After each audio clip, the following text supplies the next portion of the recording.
Көрсө чындык могул тарапта экен, могул чындык экен. Акыркы Канат Шабданбеков менен болгон окуяңыздар Жана алдамчылыктын классикалык схемасы деп коет да. Бизде бүт баары тазабыз, укмушпуз. Чайды сиздер эмнеден жасалат экен сурадыңыздарбы десем, жок. Булардын өзүнүн жайын эмне деп аташын өзү билбейт экен. ачка жүрсө арыктайт да, мисалы. Ачка жүрсө арыктайт. Андан дагы булар күнүгө клизма кылат экен да.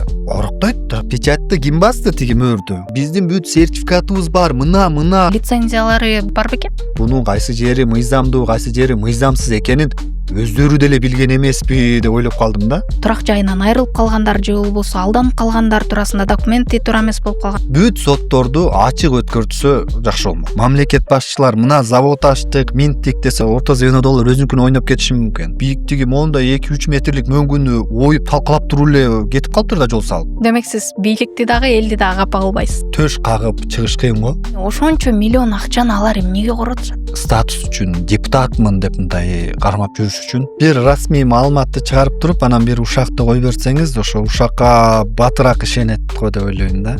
Байкап көрсөм тобокелчи адам экенсиз да. Сүйлөп коюп, ошол пикири үчүн кысым болуп аткандарды бошотмокмун го. Иликтөөңүздөн акча үчүн баш тарткан учурлар болду эле. Акча үчүн?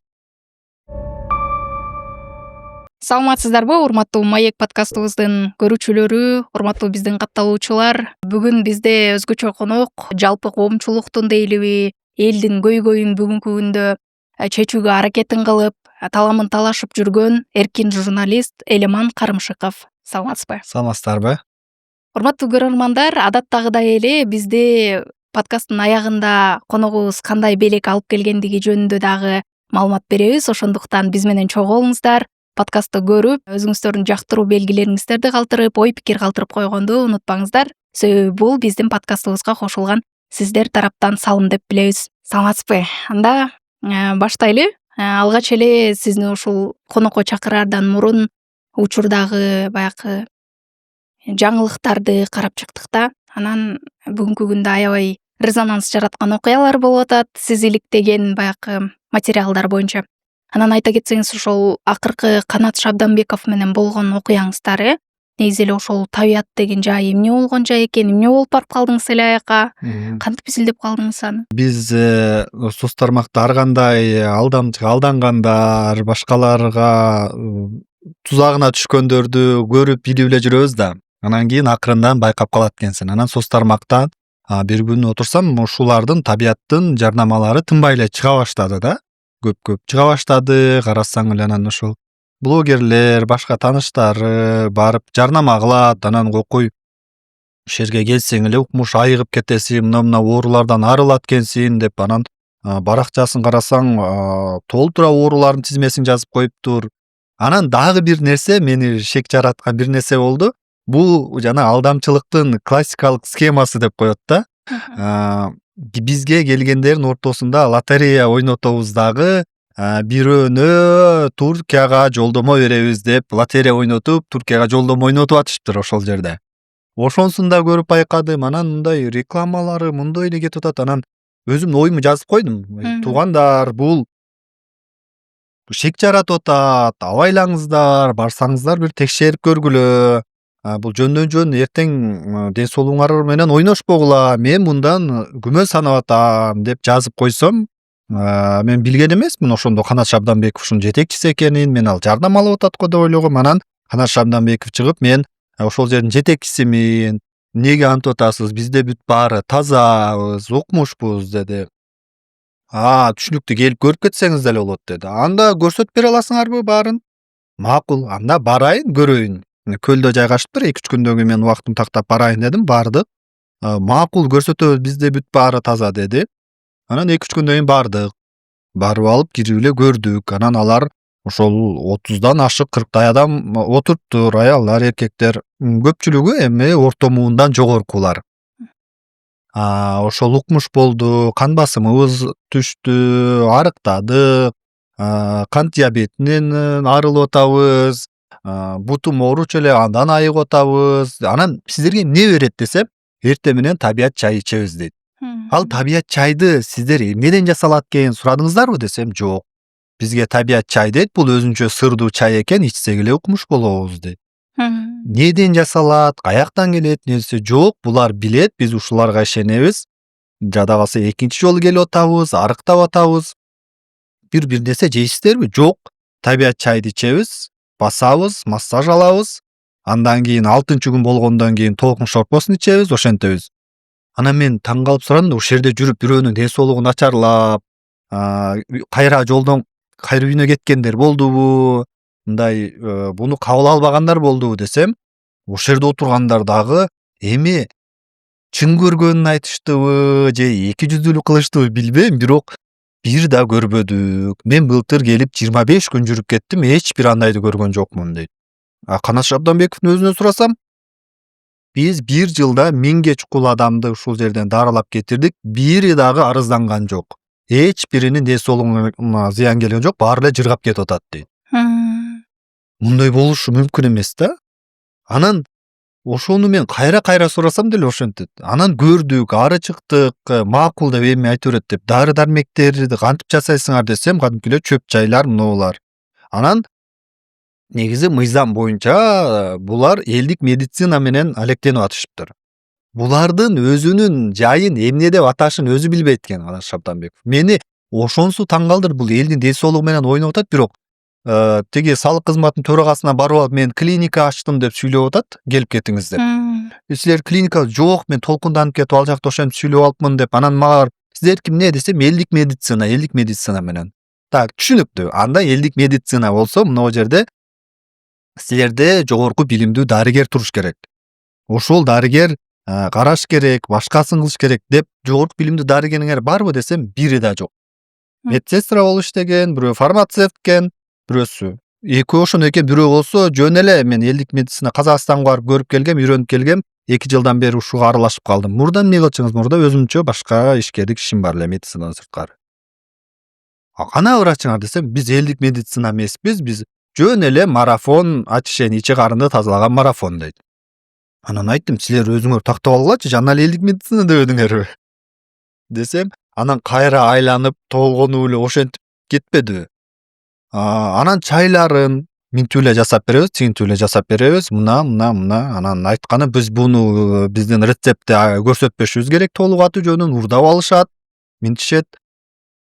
Эми айтып бер да элге эмне берип атканын, көрсөтүп атканын, элдин ден соолугу жөнүндө, бирок ошол жерде туруп алып, эч кооптонбой. Андан кийин эле мен ошол бир аял таптым, ошол кайрылып, ушинтип атып эле чыгып калды.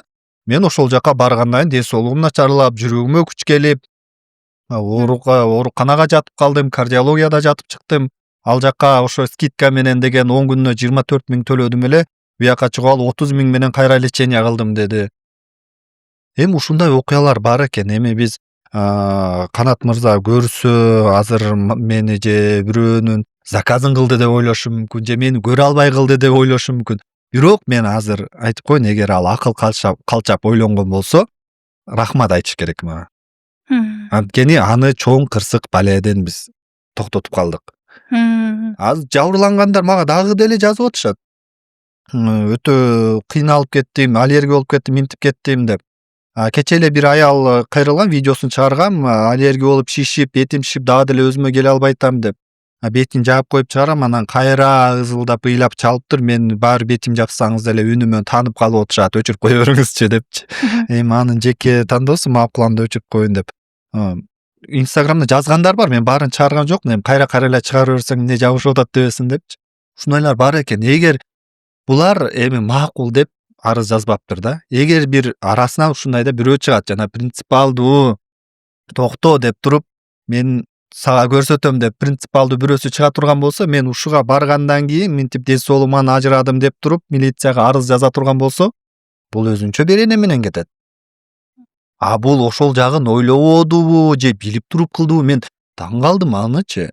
Ошол нерседен сактап калдык да, ал рахмат айтып, андан ары документтерин иреттеп алып туруп, же ушул тармакта иштегиси келсе, адистери болсо дагы адистерди алып келип иштетсин, 2 айдан кийин клиника болом деп атат.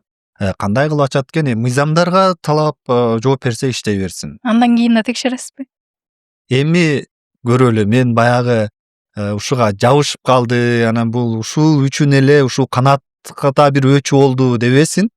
эгер мыйзамдуу негизинде ачсын, көрөлү, анан эгер баягы текшерүүгө негиз болбосо, мен баягы артынан сая түшпөйм, эгер бир арызданып келип мындай болсо анан көрөбүз. Мисалы ошол жакта иштегендердин демек медициналык жактан образованиясы жок, билими Жок. жок такыр. Билими жок, экөө орто билимдүү экен, колледжди бүткөн орто билимдүү. Бирөө мен фельдшер болуп скорый помощьта иштеп жүргөм дейт. Бирөөсү болсо фармацевт болуп иштеп жүргөм дейт. Орто билимдүү алар орто билимдүү медайымдар алар эмне кылат? Укол сайганды, дарылар жогорку билимдүү дарыгерлер жазып берген дарыларды убагы менен берип, башка кылып, кабыл алып, ошенткенди эле билет да. Кокус ал жерде бирөөнүн ден соолугу начарлап ошол жерде кулап калгандар болду дешти. Ошондой учурларда булар эмне кылат? Жардам бере албайт да. Демек булар айтып атса, арыктап атат депчи. 7 килограмм арыктадым дегендер болуптур, ошолордон ачка жүрсө арыктайт да, мисалы. Ачка жүрсө арыктайт. Андан дагы булар күнүгө клизма кылат экен да. Алып жүрүп алып күнүгө клизма кылса, тамак бербесе, ошо чайларын эле берсе, анан арыктайт да. Андан келгенден кийин эле кайра толуп атышпайбы? Бул анан ачка болбош үчүн ошол жерде айтат, буларга жанагы зайтун, жанагы чёрный тимин деп коет, эмне эле? Ошондой берет экен, майлуу болуп кылгырып жүрөсүн дейт. Ошону ичипчи, ошол майы сени ток кармайт дейт. Анан кылгырып атам, ушундай болуп атат десе, курут берет экен. Курутту жеп алышып, анан ошону басып, майланышкан тамагынчы жүрө беришет экен. Кан басымы жогоруларга пайда болуп атыптыр. Эми лотерея сыяктуу экен да. Кээ бирөөнө келип жагат, жакса жакшы болуп кетет. Жакпай калгандар болсо кыйналып кетишет. Анан кийин орто жолдон 2 күн 3 күндөй мага жакпай калды, кетем десе, башында барган 10 күндүк акчасын мисалы үчүн 2700 күнүнө 3000ден деп атпайбы, 27 000 сом, 30 000 сом кайтарып бербейт экен. То есть болгондо бир дарыланганына канча 10 күн. 10 күнгө барганда 10 күн алышат? 10 күнүнө кечегиде 27 000 сом. 10 күнгө 27 000 сом скидка менен дегенди. Болбосо 30 000, азыр кийинкилерин 30 000, 35 000 деп чыгарып атышкан. Бирок ошол акчага барып аткан демек элде дагы бир аз. Ооба, элди айта турган болсак, ал өзүнчө сөз. Бул эл баягы аз билген адам көп нерсеге ишене берет дейт го. Анан элдин ушул укуктук сабаттуулугунун бир аз жакшы болбой жатканы бир себеп.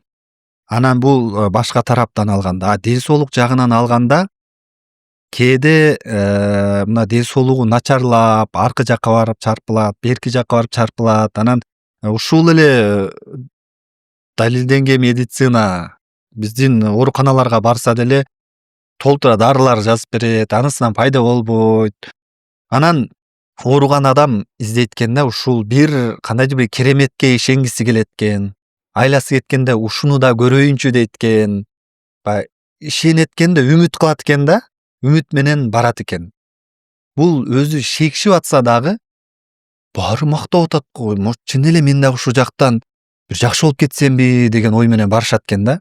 Анан бир кереметке ишенүү менен барат экен. Бул жерден чыныгы ошону түшүнбөгөндүгү бир себеп, экинчиси айласы кеткендердин дагы барат.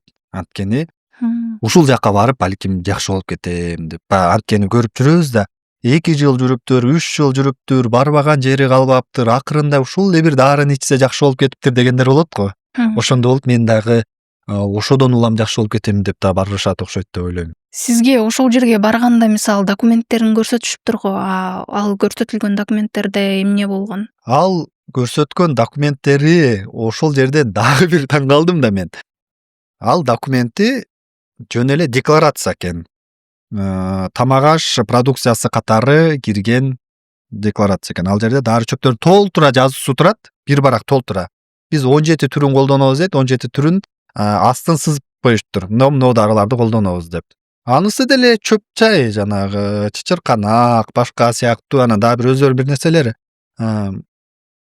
Буну ким берди десем өзү билбей атпайбы Канат Шаймурданбеков. Анан астында бул 6 айдан чыкты, 6 айдан чыкты деп туруп, Барнаул шаары деп туруп, Цвет лета деген бир компаниянын печати турат. Мен айттым, бул эмне деген компания десем, Билбейм, Светлета 6 айдан келди. Жок, бул 6 айдын саламаттык сактоо уюм эмес экен же Россияныкы эмес экен. Печатты ким басты тиги мөөрдү? Каяктан келди? Ушул таста берип атпайбы десем, билбейм, керек болсо тас сурап бере коебуз. Жетекчи сиз болгондон кийин билиш керек да, мен ар бирин билбейм дейт. Жок, сертификат деп мактанып атат. Биздин бүт сертификатыбыз бар. Мына көрсөтүп беребиз кааласаңар деп атат. А сертификатты ким бергенин билбей атат. Анан телефон чалып, мына элдик дарыгер деп Замир Акжолбекович деп алга да кайрылгандар көп экен. Ошонун менеджерине чалды, ал айтып берип атат, бул ушул дары чөптөрдү даярдап чыгарып бизге жөнөткөн компания деп. Ошонун бир декларация менен эле жөнөтөт экен. Эми бул баягы дары дармек болбогон үчүн атайын дары дармек катары каттап сертификат албайт экен, жөн эле тамак аш азыгы катары кире берет дейт. Ушул негизи ошондой дары чөптөрдү, чайларды сатканга деле лицензиялары бар бекен? Булардыкы жанагы дары чөп эмес деп туруп лицензия албайт экен да. Эч кандай лицензия жок буларда. Биз жөн эле марафон кылып атабыз, ушу баягы тамак аш берген сыяктуу эле буну берип атабыз деген деп өздөрүн мындай кылып атышат да. Анан бул жерден айттым да, биз аягында элдик медицина эмеспиз, жөн эле марафонбуз, тамак ичи карды тазалайбыз деп атпайбы. Анан мен айттым, силер каалаганда айта беришиңер мүмкүн, бирок аракетиңер элдик медицина болуп атпайбы, жасаган ишиңер элдик медицина болуп атпайбы? Анда эртең мен деле чыгып бирөөдөн интервью алайын, бирөөлөрдүн көйгөйүн угуп материал чыгарайын дагы, мен журналист эмесмин, жок мен ырчымын деп коюп жүрө берейин онда. Мен журналисттин ишин кылып туруп ырчымын десем бирөө ишенеби? Силерге деле ошондой болуп атпайбы дедим. Ошондой аракет болду эми. Ал жерде мисалы өздөрү чакырышты деп атпайсызбы, текшерип кеткиле депчи. Анан демек ошол нерсенин баарына даяр болуш керек болчу да, мисалы документ жагынан. Алар башка нерсени күткөнбү? Алар башка нерсени күттү. Мен ошол жерден айтып атпаймынбы, булардын деңгээлинин ошончолук экенин мен барып ошол жерден таң калдым. Мен ойлогом, барсам документтерин, башкаларын бүт баарын тизип коюп, мынабыз мондай, бул жерге кирсеңер минтип чай беребиз, могу чайдын составында, курамында мындай нерселер бар, буну ичкен адам мындай укмуш болуп кетет, мына биз жөн гана тазалап айыктырып кетип атабыз деп. А булар эмнеге даярданды билбейм, баягы өзү шоу жакта жүргөнгө шоу жагын эле даярдадыбы, баягы тизип отургузуп коюптур 30-40 келген адамды.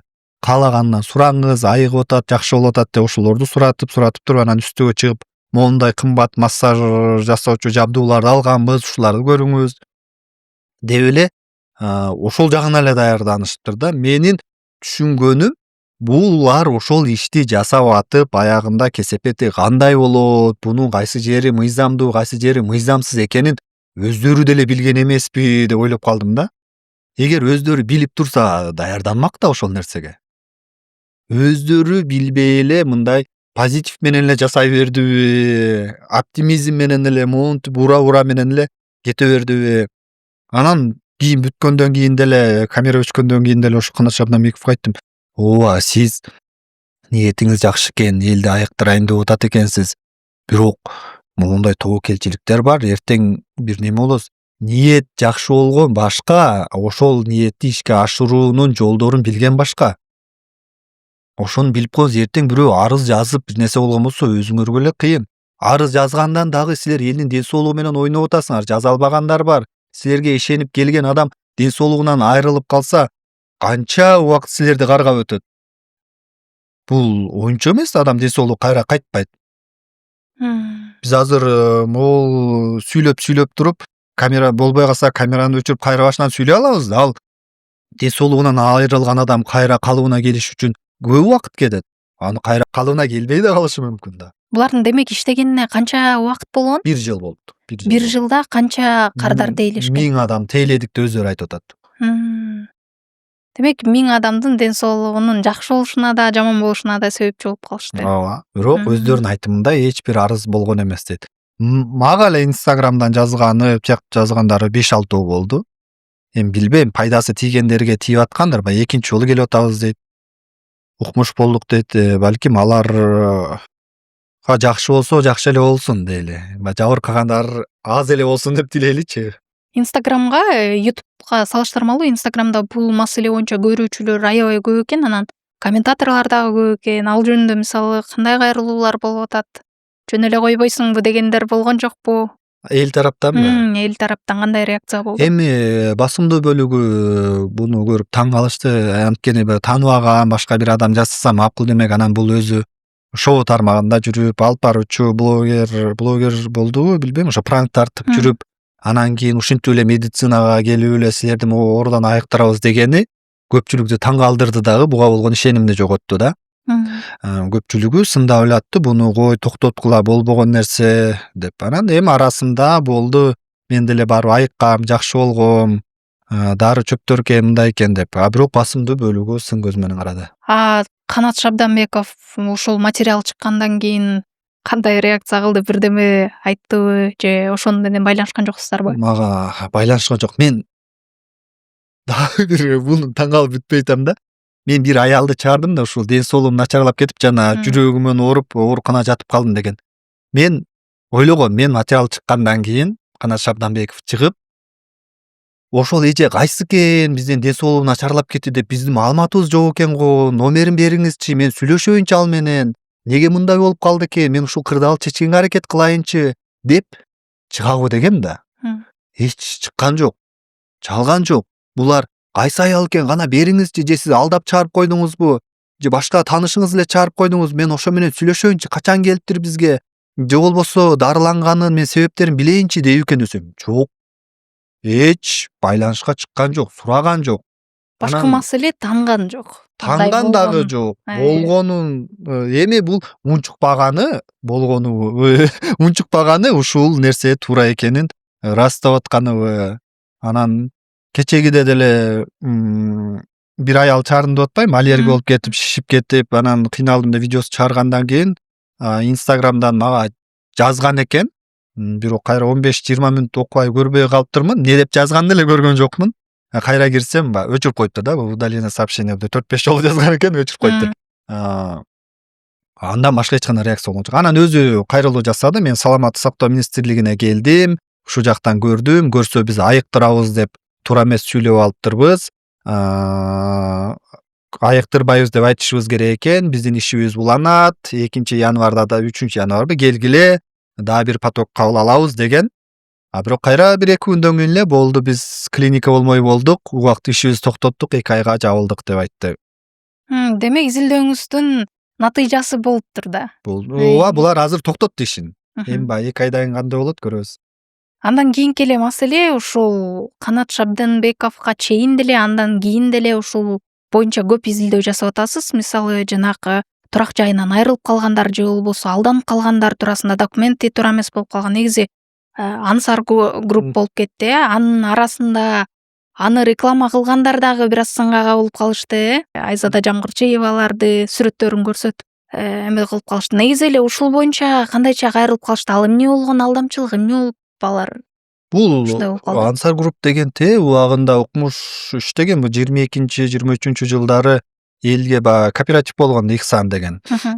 Ихсан, Ансар деп укмуш көп чыккан, көп кооперативдер чыккан. Булар үй алып беребиз деген. Мисалы, барып 500 000 берсем мен баштапкы төлөм катары 3 миллион сомдук үй тандасам мага алып беришет. Артта келген адамдардын эсебинен. Алып берип туруп, булар ошентип аягында булардын чынжырчасы үзүлгөн, сотко келишкен. Булардын соту 2 жыл, 3 жылга чукулдап болуп атат. 23 жылдын башынан бери болуп атат экен да, 22 жылдын аягынан бери соттошуп келе атышат. Жабырлануучулар башында 174 адам арыз жазган экен. Анын ичинен дагы деле ала албай жүргөндөр бар экен. Эми бул Ансарды көпчүлүгү билет. Бул көпчүлүк адам үй алам деп күйгөн. Булар башында алгандар алып калган, аягында албагандар калган. Эми кыскартып айтканда, учурда компаниянын өкүлүнүн, жанагы Чыңгыз Салбеков деген азыр ушул жетектеп аткан айтымында бир 200 миллион сомго чукул элден карыз бар экен. Бул адамдар дагы бир 200дөй адам дедиби. Ошончо адамга учурда карызбыз деп алар моюндап атканы. Андан башкалар да болушу мүмкүн. Мага бир үйдү могул баягы үй алгандарды акчасын төлөш керек да. 5 жылга, 10 жылга бөлүп төлөө менен берген да. Ошо 5 жыл, 10 жылдын мынауга төлөп кой деп ошондой кылып взаиморасчет деп коет го, ошондой кылып койгондор бар экен. Анан ала албай калдым деп жүрүшөт. Кыскасы ушундай, булардыкы жогорку сотко чейин келген могу жерде. Канча киши кайрылды? Башында 174 адам арыз жазган экен, бизге келип аткан бир 20-30 кайрылып атты. Анан өздөрүнүн айтымында азыр ошо 174 адамдын ичинен дагы 34 эле калды, акчасы төлөнө элек, арыз жазгандардын акчасы төлөнө элек 34 эле калды, аларга 24 миллион сом карызбыз деп атабы. Ошондой деп атат. Жогорку сотко келгенден кийин жогорку сот буларды кайра башынан Ош шаардык сотунда башталган, Ош шаардык сотунда кароого жөнөтүп койду. Себеби Ош шаардык сотунда, облустук сотто дагы ушул чийкилик кеткен экен, ишти так изилдеген эмес экен, туура эмес болуптур деп кайра башынан карагыла, кайра башынан тактап тергеп келгиле өкүмдү чыгарганда өзүнүн процедуралары бар, ага кирип кетсек болбойт, туура эмес болуптур деп кайра артка кайтарып койду. Эми бул жерде Демек сиздерге кайрылгандан бери деле карызын алгандар бар. Булар чыккандан кийин убадала беришти. Биз эми сот болуп атат. Сот болгондо ошого карабай биз төлөгөн эсептерибизди төлөп кутулганга аракет кылабыз деп кетишкен. Биз мондай качып кетейин деген оюбуз жок. Төлөп беребиз, минтебиз деп аракет кылып атышат. Эми төлөп берсе. Сизге кайрылгандардын ичинен ошол үй алам деп эң чоң сумма короткондор канча болду? Мисалы алданып калгандардан. Ансарданбы? 2 миллион, 3 миллион тегерегинде бар. Ошончого чейин ишенип бергендер бар.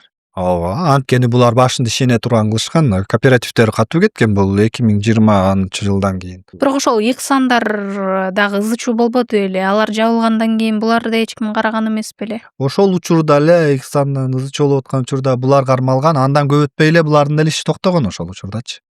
Сотулган. Иксандын эле соту болуп атыптыр, алкы деле бүтө элек экен дагы делечи. Анан ушул соттор деп калдыңыз. Негизи соттор боюнча дагы чыгарган видеоңузду көрүп калдым. Анан негизи эле бүгүнкү күндө баягы бийлик өкүлдөрүнүн камалып кеткен учурлар болобу, же бир кандай десем, чындыктан алыс нерселер болуп аткан учурларда уже соттор жабык түрдө өтүп атпайбы?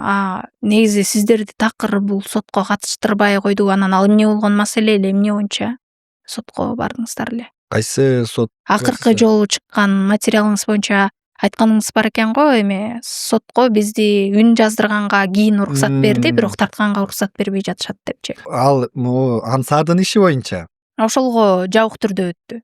Ачык эле өтөт. Эми соттун жабык түрдө өткөн соттор бар, ачык түрдө өткөнсө. Ачык эле өтөт. Каалоочулар көрчөгө кире алат, бирок видео тартканга уруксат бербейт да. Мына жогорку сотто ушундай болду. Таң каласында мен айтам, жогорку соттун өздөрү саясаты ушундай болуп атат, ачык өтсүн деп өздөрү да сот процесстерин маалымат кызматы көрсөтүп чагылдырып чыгарып атат. Анан бул Ансарга көп адам күйгөн, башкалар сабак болсун, көрсүн деп эми сот процессин ачык эле кылып койсо болот да. Алардын эмнеси кетип атат. Мына жашыруун сөз жок, мамлекеттик сыр жок.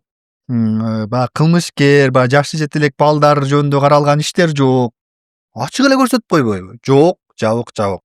Анан ошол жерде мен ал жөнүндө да чыгарбайт элем. Эмне аудио жаздырганга уруксат. Азыр ачык өткөн сот отурумдарына соттун уруксаты жок эле кирип диктофонго жаздыра берсе болот. Каалаган адам. Видеого тартыш үчүн соттун уруксаты менен деген жазылып калган да, ошол жанагы жазык процессуалдык кодексинде. Мен аудио жаздырып атсам дагы жаздырбаңыз деп атпайбы? Неге? Сиз журналистсизби? Ооба. Сиз жөн эле көрүп отуруп кетишиңиз керек.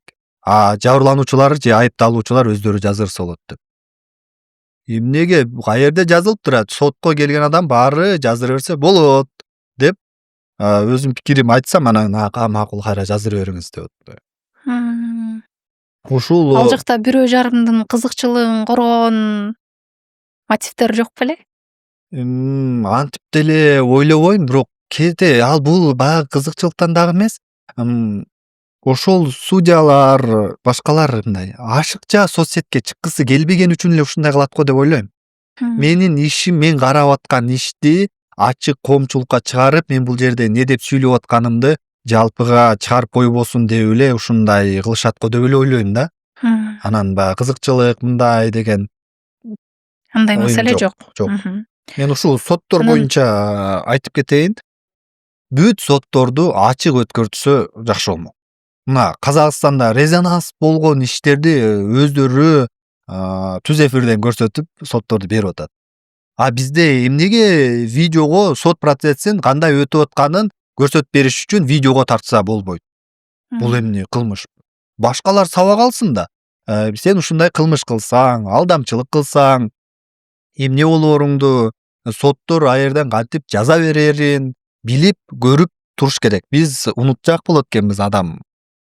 Билип, көрүп, эскерип турбасак, кесепетте кандай болоорун билип турбасак, жасай берет экенбиз. Анан бул жерден ошол сотто болуп аткан эмне видеолорду көргөн адамдар дагы кичине укуктук сабаты жакшырып, юридикалык жактан бир аз маалымат алып калмак. Азыр мынау түрк сериалдарын көрүп деле түркчө үйрөнүп кетип атышпайбы? Кантип ушул сот процесстеринин мыйзамдуу жолдорун билип алат. Анан эми элибизге барганда ошо көпчүлүк неме болгону түшүнбөйт да, сот процесс кандай болот, мындай болот, анан туруп эле могул дагы алдаган болчу, буну дагы камап бериңиз дей берет.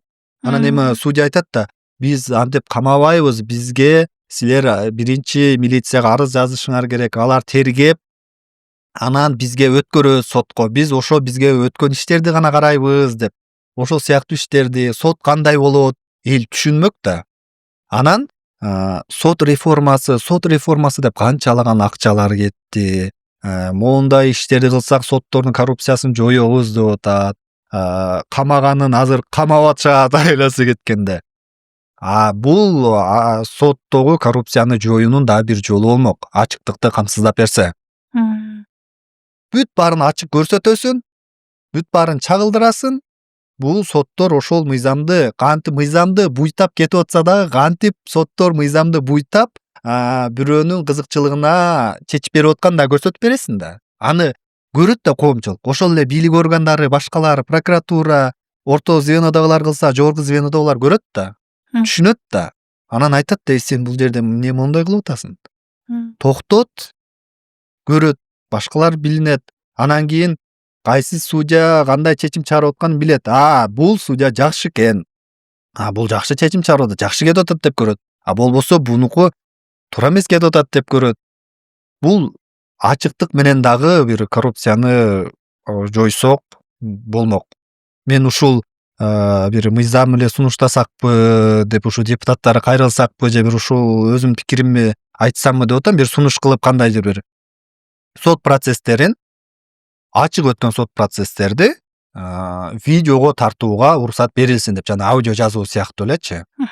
Анан эми баягы кээде өздөрү каалаган учурлар болот, баягы эгер тараптардын баары каршы болсо видеого тартканга, анда видеого тартылбайт. Каалаган адам кирип, журналисттер кирип тарта албайт. Эгер тараптардын бирөөсү эле видеого тартууну каалаган болсо, анда сот тартылыш керек. Процесси. Жабырлануучу бар туруп тартса, мындай ошондой кылсак бир жакшы болмок да. Негизи Кыргызстан же то есть Казакстан эле эмес, негизи дүйнө жүзүндө деле, Америкада деле бир опурталдуу маселелер жөнүндө деле сот иши жүрүп атканда, аны тартканга уруксат берет го. Мисалы телевиденияларга чыгат да. Бир эле Кыргызстанда андай чыкпайт окшойт. Кыязы. Биз ошол нерсеге жетишибиз керек. Биз азыр биз сот процессине барганда бир байкайбыз. Башында биринчи күнү кирип, бир ишке 3-4 жолу барабыз да, 5-6 жолуга чейин бир эле иш боюнча. Биринчи күнү видеого тартайын десең, уруксат бербейт да. Биз чагылдырабыз. Анан чыгып алып, биз баягындай эле видео айтабыз. Биз могу ишке келдик, мондой эле, максатыбыз мындай эле. Эмнеге ачык өтүп аткан сот процессин видеого тарткызбайт? Алардын бир эле жүйөсү, эмнеге силер журналисттер татыш керек, өзүбүздө деле видео фиксация болуп атпайбы, ошону алып аласыңар кийин деп.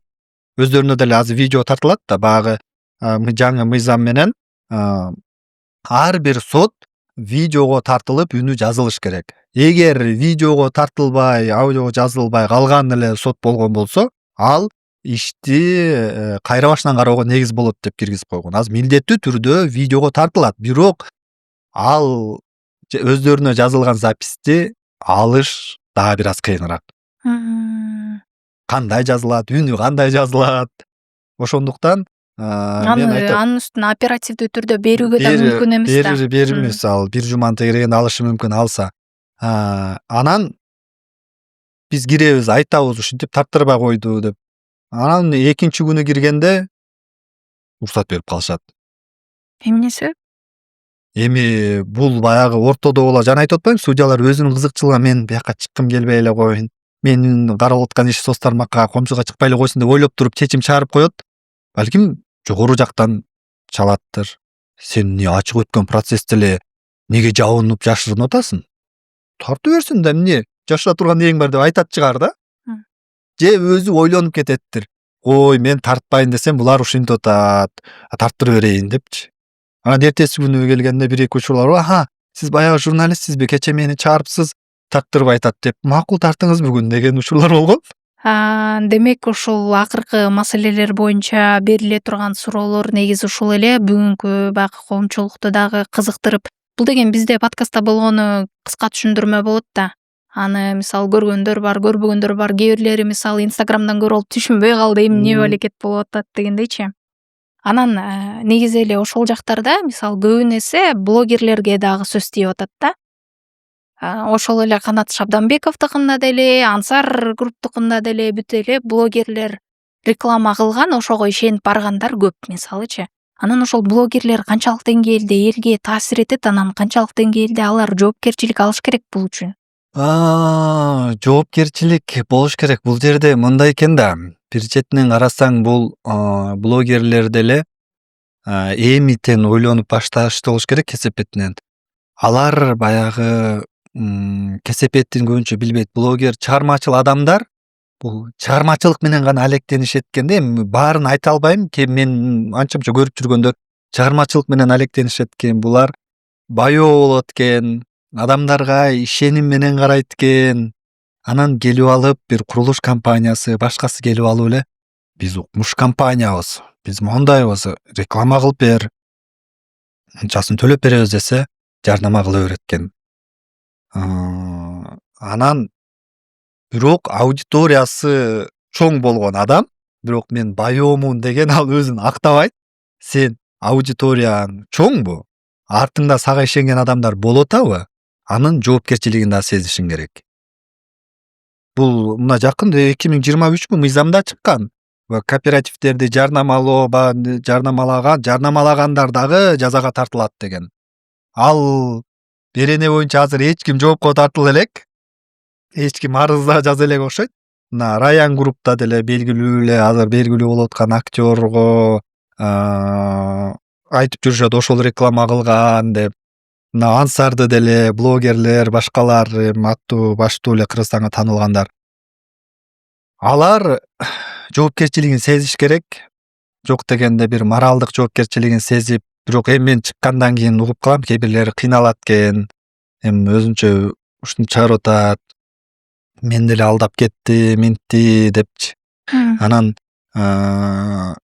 бул курулуш коммерциялык мекемелер, коммерциялык уюмдар булар өзүнүн кызыкчылыгын ойлойт да. Документи туурабы, туура эмеспи, ошолор чакырып туруп жарнама кылдырыш керек. Сатыш керек. Бирок ошону жарнама алып аткан адам дагы жоопкерчилик сезиш керек. Аны текшериш керек, көрүш керек. Кана эмнең бар, кандайың бар, башкаң бар. Текшерип туруп анан алыш керек. Жоопкерчилик сөзсүз аларда болот. Анткени биздин элибиз экономикалык жаңылыктарды окубайт, юридикалык бир маалыматтар таратсаң окубайт. Ошол блогер, ошол ырчыларды карайт. Ошолор сүйлөсө, ошолордун ишин карайт. Ошолор кийинсе, ошолорго окшоп кийингиси келет. Ошолор жүргөн жерде жүргүсү келет. Анан ошолор бир нерсени айтып атса, ушул адам ишенип бүй алып атса, ушул адам ушу компанияда жарнамалап атса, анда түзүгү эле окшойт, мен деле ала берейин. Бул деле алып турго. Күйсөк ушу менен чогуу күйөбүз деп айтат да. Бирок эми кээ бирлери ошол жеке кызыкчылык, бир акча табайын деп эмес, жоопкерчиликти сезиш керек компаниянын документтерин. Эми мындай да, компания жакшы эле иштеп туруп, орто жолдон бир өзгөчө кырдаал болуп эле жабылып калса, анда биркилердин жоопкерчилигин актаса болот. Мисалы үчүн Ихлас курулуш компаниясы убагында гүрүлдөп, укмуш жакшы иштеп аткан. Анткени ошол учурда бийлик менен жакшы эле. кийин бийлик алмашкандан кийин тил табыша албай калды. Канча мамлекетке төлөп берди, мыйзам бул жериң мыйзамсыз экен, бунуң мыйзамсыз экен деп туруп, алар отуруп калды. Эми аныкы билбейм, бир жарнамалагандар ошол убакта жакшы иштеп атса, бунун бүт документи колунда турса, кийинки келген бийлик сен ушул документти туура эмес алыптырсың деп туруп аларды кысып атпайбы? Эми алар ошол документти алган, бирок документти туура эмес жол менен алган да. Блогерлер барса документин көрсөтсө алыптыр деп түшүнөт да. Кээ бир компаниялар болгон, Раян Билдинг жок эле үйлөрдү саткан. Уруксат кагазын 5 этажга алган. 5 этаж үй курам деп. Элдерге 9 этаж болот деп 9 этажга чейин сатып үйгөн. Дагы деле ошол 5 этаж уруксат кагазы менен эле турат, 9 этажын кантип куруп берет? Жок. Дагы бир объектисин болсо, Кызыл Сызыкта экен. Ага уруксат кагазын албай туруп эле сатып үйгөн. Ошондой жактары бар. Ушул сиз көтөрүп чыккан маселелердин ичинен эң чоң маселеси кайсыл болду эле, анан кандайча чечилген эле? Мен башында бирөөнү айтайын, Кыргыз көмүр ишканасы өзүнчө иш баштаган. Ош жакта Кара сууда Загара көмүркенин булар ондай экен да. Орто звенодогулар көп нерсени чечет экен. Мамлекет башчылар мына завод ачтык, минттик десе орто звенодогулар өзүнүкүн ойноп кетиши мүмкүн. Ошол жакта мамлекеттин атынан көмүркени ачтык дейт. Ачып туруп, анан булар жолду айланып, анан андан ары Кытайга ташып кетмек болмок экен. Кытайлык инвесторлорду алып келдик дейт. Деп туруп, булар жолду айланып өтө турган жолду салбай, аркы жактан оңой жол, жашыл талалар, арча кайыңдарды аралап бузуп, анын ичинен 3 чакырымдай жерде мөңгүнү, көп жылдык мөңгүнү талкалап жол салып туруп, ары алып кетебиз дешкен. Анан ошол жактыктар кайрылды, тарттык, кийин мөңгүгө чейин барып көрдүк. Булар айтканда биз инвесторлорбуз. Мен биринчи жолу тартканда айылдыктар жеке өзүнүн кызыкчылыгын эле ойлоп атышат. Айылдыктарга биз ошол жактан акча бербей койгонбуз. Анан ортодон элди бирөө уюштуруп атат. Бул бизге жакпагандар мурда көмүркени тарттырып ийгендер. Биз мамлекетке алып койсок өчөшүп, анан бизге ошентип атат деген. Экинчисинде барып көрдүк, мөңгүнү монтип эле бийиктиги мондай 2-3 метрлик мөңгүнү оюп талкалап туруп эле кетип калыптыр да жол салып. Ал жол салганы бир. Андан кийин ал жерден көмүр ташыганда көмүрдүн чаңы учат, мөңгүлөр эрийт, аркы жактагы жашыл чөптөр, жашыл карагайлар куурайт ал көмүрдүн чаңы учкандан кийин. Ошол иштер болду. Анан көмүркенди казып туруп иштеп баштадык. Мына деп атканда биз аны чыгардык. Чыгаргандан кийин эле прокуратура иш козгоду. Кыргыз көмүр ишканасынын түштүк регионун жетектеген, фамилиясын унутуп атам, жетектеген директордун орун басары, курировать эткен орун басары иштен алынды. Түштүк филиалынын жетекчиси камалды. Ал жакта иш токтотулду. Жол салынбай турган болду. Көмүркени алардын менчигинен чыгып, андан кийин ушу Кара суу, азыр Кара суу районунун акимиятынын карамагына өттү. Ошол сыяктуу иштер бар. Демек ал иштин өтөгүнө чыккансыз. Чыкканбыз. Анан башка деле эми мындай чоңураак бир мамлекет үчүн, жалпы элди мындай бир айткан, бир чоңураак деп айткан ошол. Андан кийинки деле майдараак эми баарын айтып отурбайын, чечилген учурлар болот. Эң чоң маселе демек ошол болгон. Чоңдордун бири десем болот. Сиз негизи эле ушул эркин журналист катары жүрөсүз да, эч бир мекеменин же медианын алдында иштебейсиз дегендей өзүңүзчө эркин журналистсиз. Анан негизи эле ушул эркин журналист болууну качан ушундай чечтиңиз? Анткени буга чейин өзүңүз айтмакчы башка медиада иштегенсиз. Анан ал жактан эмне үчүн кетип өзүңүзчө болууну чечтиңиз? Эркиндикти кааладыңызбы же кандай? Ооба, мен студент кезден баштап эле 4-курста Спутник эл аралык маалымат агенттигине келгем. Ошол жакта иштеп жүрдүк, жакшы эле иштедик. 7,5 жыл иштептирмин ал жерде. Анан соңку убактары ошо түшүнө баштадым, мен иштеп турушум керек, кыймылдап турушум керек. Ал жерде отурган мага бир аз кысыла баштадым да ал жердечи. Мен туркайын, арыбасайын, монтип жулкунасың, бирок кысыласың да. Анан мен кетейин, өзүмчө иштейин. Өз киндигим өзүм кесейин болсо болот, болбосо жок. Эми буну дагы көрөйүн. Анткени мен отуруп берсем, дагы бир 5 жыл отурсам, балким бала чакалуу болосун, балдарым кичине көбөйөт, чоңойот, анан кийин ой, мен азыр бул ишимен кетип, бул айлыгыман кетип калып башка жака барсам, бир ай эч нерсе таппай калсам, балдарым ачка калат. Ой, ушу жерде эле отура берейинчи деп коркок болуп калышым мүмкүн. Анан үй бүлөнүн коопсуздугу үчүн жыла албай калышым мүмкүн. Ары командировкалап, ары кет, бери кет албай калышым мүмкүн. Ой, коркуп эле отуруп калышым мүмкүн да. Азыр бир балам бар эле, ал убакта кеткен, азыр экинчиси төрөлдү. Бир балам бар, келинчегим балам караса. Анан эми мен азыр кеткенге убактым бар. Эгер бир нерсе болуп кетсе да ачка калбайбыз. Бир нерсе болуп оңунан чыкпай калса да ачка калбайбыз, башка болбойбуз деп. Анан кошумча башка дагы бул журналистиканын сырткары дагы кошумча бир жумуш баштап, эми каржылык подушка болуш керек да. Аны даярдадым. Башкасын даярдап, бүт шарттарды, спутник иштеп аткан убакта өзүмө бүт шарттарды түзүп, бул жакта иштесем техникаларды кантип калам, техникаларды камсыздап, акырындан чогултуп, офисти даярдап алып, бүт баарын даярдап алып туруп, анан кийин рахмат сиздерге, сиздер мага жакшы чоң мектеп болдуңуздар, талпынтып чыгардыңыздар, темир канат кылып учуруп атасыздар. Андан ары эми өзүмдүн ишимди кылайын, сиздерден тажрыйба алдым деп ал жактан кетип, ушул жолго келдим. Демек, кайсыл бир деңгээлде эркиндикти эңсеп кеттиңиз? Эркиндик. Кылгыңыз келген нерселерге кандайдыр бир чектөөлөр болгонго? Ооба. Бул эми соңку убактарда журналистика, жалпы эле жалпы маалымат каражаттардын саясаты өзгөрбөдүбү? Ошол нерсе өзгөргөндөн кийин дагы көп кысылып баштадым. Анан кийин бир эркин болоюн, бир нерсе болсо дагы кесепетим жалпы редакцияга эмес, жеке өзүмө тийсин деген ой менен кеттим. Айрым журналисттер ушинтип айтып калат го, негизи баягы сөз эркиндиги же башка нерседен деле берейин деген маалыматты бере албай калган учурда бул жанагы аба жетпей калган адамдай эле сезебиз депчи. Ооба. Демек ушундай болгон деңиз.